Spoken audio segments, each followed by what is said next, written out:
Hi friends, మొత్తానికి ఇక మా వాళ్ళు ఇప్పుడు దాకా బీచ్ లో ఆడేసి ఇక చిన్నగా మెల్లగా ఇదంతా కూడా ఈ ఒక అప్పులాగా వేసారు. మొత్తానికి ఒక 100 మీటర్స్ వరకు లోపలికి బీచ్ లోకి సముద్రంలోకి. మేబీ ఇక ఫిషింగ్ అట్లా హంట్ చేసిన వాళ్ళంతా ఫిష్లు అవన్నీ తీసుకొచ్చేసి ఇక్కడ నుంచి ట్రాన్స్పోర్ట్ మరి ఏమన్నా హార్బర్ లాగా ఏమన్నా చేస్తా ఉన్నారు. అరే రే, మొత్తానికి మా మదర్ని వదిలేశారు వీళ్ళు. మమ్మీ మెల్లగరా మెల్లగరా, కాళ్ళు జారుతాయి, స్లిప్ అవుతాయి, ఇక పడితే అంతే, ఇక రెండు మోకాళ్ళు పట్టు.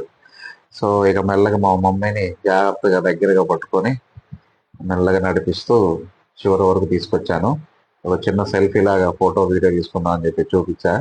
మా మమ్మీకి కొంచెం ఒక లోపల ఒక రకమైనటువంటి భయం ఉంది. ఎందుకంటే ఆ వాటర్ని అవన్నీ చూసేసి, అలాగే ఆ రాళ్ళను చూసేసి ఎక్కడ జారి పడతాననే ఒక టెన్షన్. ఆ టెన్షన్ లో మెల్లగా నడుస్తూ ఉంది. సో బీచ్ చూడండి, అసలు ఉరుకులెత్తుతా ఉంది, పరిగెడుతుంది. ఇక ఒక రేంజ్ లో ఈవినింగ్ టైం అయ్యేసరికల్లా సరదాగా అందరూ కూడా ఇలా బీచ్ వైపు సరదాగా ఇక families, lovers, so and so ఇక ఎక్సెట్రా ఎక్సెట్రా ఇక అందరు ఇక సరదాగా అంతా మా వాడు ఇక మెల్లగా రిలాక్స్ అయిపోయినాడు షార్ట్ వేసుకొని.